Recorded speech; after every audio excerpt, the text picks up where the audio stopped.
Senate Majority Leader Mitch McConnell today slammed the door shut on millions of Americans desperate for real help. Bucking Democrats, McConnell refused to hold a clean vote on $2,000 stimulus checks because it puts his party in a jam. Will Senate Republicans stand against the House of Representatives, the Democratic majority in the Senate, and the president of their own party to prevent these $2,000 checks from going out the door? We're about to get the answers to these questions. Is there objection to the modification? Object. Objection is heard. Republicans who said nothing when Trump exploded the debt with deficit for his tax cuts for corporations and millionaires have suddenly grown comfortable with the idea of spending more money, or certainly have a problem with sending more money to struggling Americans. There's some things that I think we need to do with the debt. If we keep the Senate, which I think we will, and I become budget chairman, I'd like to create a dialogue about how can we finally begin to address the debt. Let's weigh this very carefully, because the future of our country in terms of the amount of debt that we're adding up is a matter of genuine concern. Congress is going to have to do some really heavy lifting to try to stabilize our fiscal picture. Oh, now you care about the debt. And now, unwilling to pass a clean bill, McConnell announced that the vote on additional aid would take place only if it was lumped together with two completely unrelated issues: investigating the 2020 election and stripping liability protections for social media companies.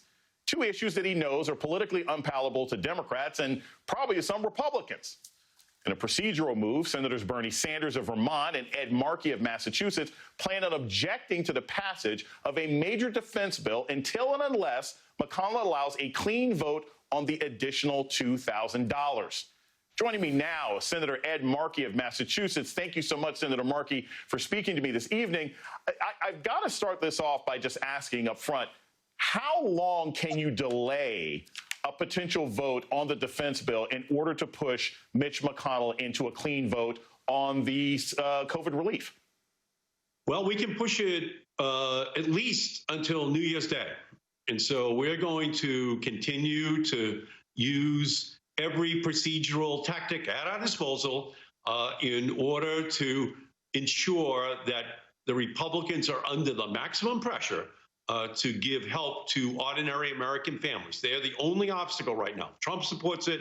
It's now passed the House of Representatives, and it's Mitch McConnell and Republican leadership who are holding up a vote which would give $2,000 check to each American to deal with this crisis that they and their families are living through. And when you speak to your colleagues privately, because this is the thing that all Americans are always wondering about, you said it's Republican leadership. It's Mitch McConnell that's blocking this vote for just a mere $2,000. Are Republicans who are your friends privately saying, gosh, we really wish Mitch would just move and get out the way because we want to vote for this? Or are they basically lining up with him?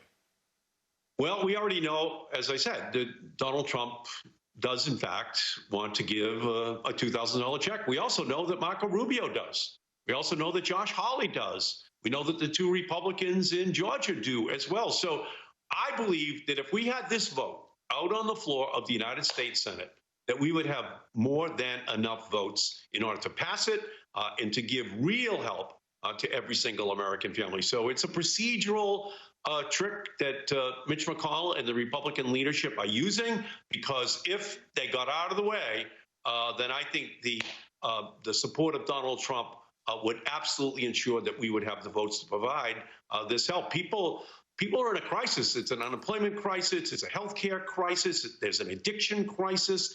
There's a food crisis.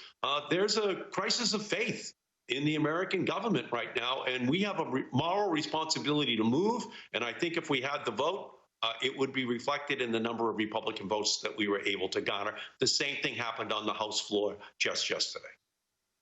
And Senator Markey, that brings to mind this idea. You know, you had 44 Republicans in the House vote in favor of this bill, including 2 Republican members of Congress from Kentucky who serve with Mitch McConnell. What do you think it is about Senate culture that allows this to happen? I mean, that's a large chunk of Republicans in the House who are willing to vote in favor of a bill that Trump has given them a free runway to support. Why is the culture of the Senate so different? Why is Mitch so recalcitrant? Well, the rules of the Senate give a lot of power to the Senate Republican leader. That's just the bottom line. That's why we put a hold on the defense bill. Bernie Sanders and I know that it's something that the Republicans care a lot about, because many Republicans care more about the defense bill than they do about funding for defenseless Americans. And that's why we're linking the two together, because it's a bloated defense budget.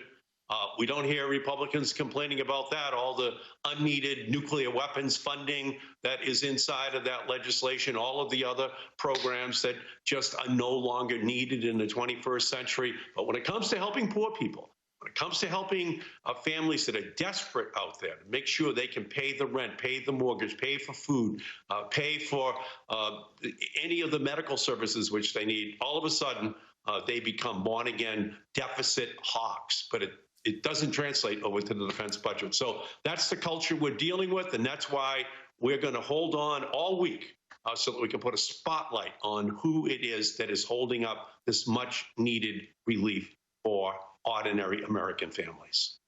It's amazing. They're comfortable pushing through a bill that could, pick $600 for a hammer for a fighter jet we may not need anymore, but don't want to give $2,000 to a family that might be right down the street from them in their home states that are starving. I want to close with this. The big change, you said you can hold out until the end of the year, but another big change is you might have 2 new colleagues after next Tuesday. If Georgia ends up flipping, if your colleagues Loeffler and Perdue are removed from office and are replaced by John Ossoff and Reverend Raphael Warnock, do you think that's going to change these negotiations in a significant way? Or do you think Mitch McConnell will still stand in the way of a clean vote for increased funding to support people who are surviving out there during this pandemic?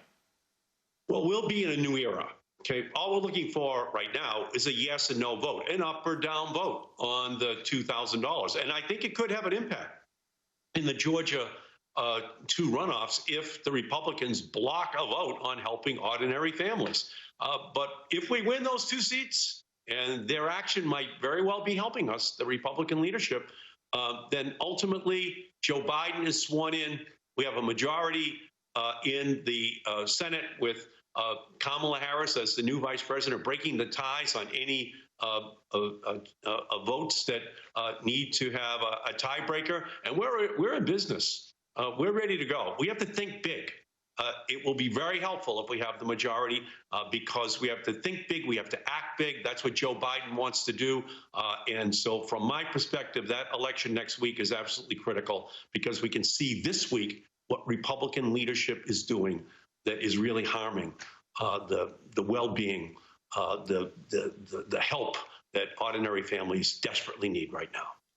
Senator Markey, thank you so much for your patriotism and standing up for regular people. Up next, Stacey Abrams is here with the latest on her efforts to turn out the vote and the Republican efforts to suppress the vote in Georgia's upcoming all-important Senate runoffs. Stay with us.